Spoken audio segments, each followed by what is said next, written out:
ICC cricket world cup 2023 में Sri Lankan team को बड़ा धचका लग गया।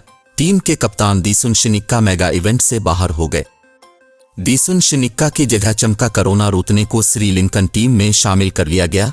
करुणारत्ने पहले ही बतौर रिजर्व प्लेयर टीम के साथ भारत में मौजूद है। दिसुन शनिक्का पाकिस्तान के खिलाफ मैच के दौरान जख्मी हो गए थे।